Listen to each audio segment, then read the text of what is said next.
సభకు నమస్కారం.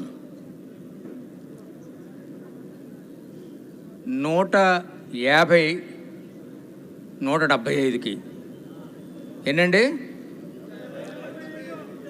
25 వదిలేసాం. అవతల పార్టీకి ఒక 25 వదిలేద్దాం.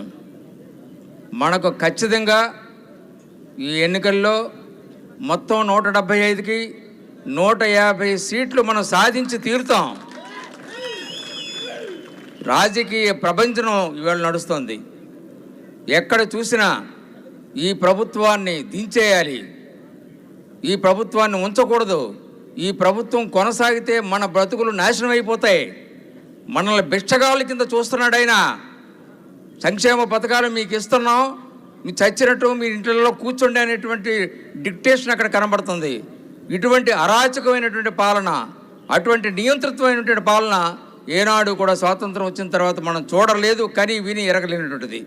అటువంటి పరిపాలన మనం తుదముట్టించాల్సినటువంటి అవసరం ఉంది.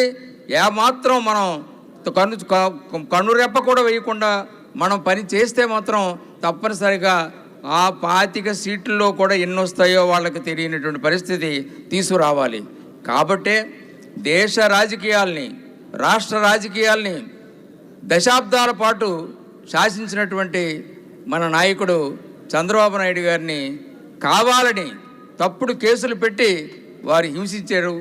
ఆ ఫలితాన్ని వారు అనుభవిస్తారని చెప్పి నేను తెలియపరుస్తున్నాను.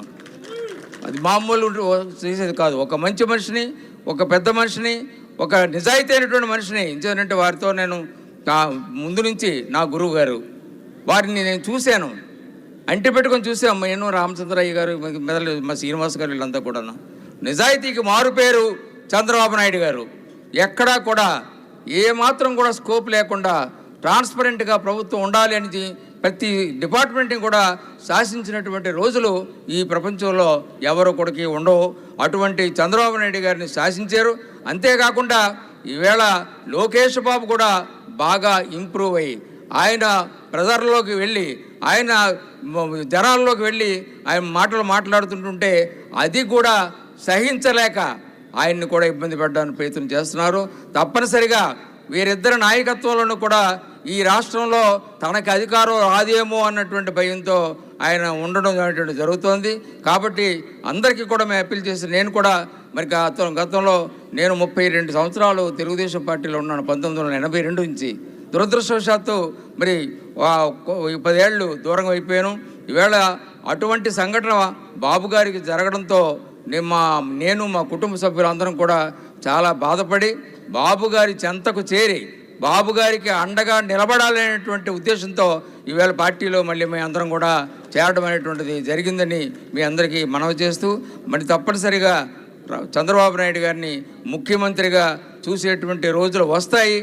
ఆ రోజుల నుంచి మళ్ళీ రాష్ట్రం చక్కగా మంచి అభివృద్ధితో స్వర్ణ రాష్ట్రంగా మళ్ళీ పేరొందుతుంది అని మీ అందరూ మనవి చేస్తూ, ఎన్టీఆర్ ఎన్టీఆర్ ఎన్టీఆర్ చంద్రబాబు చంద్రబాబు చంద్రబాబు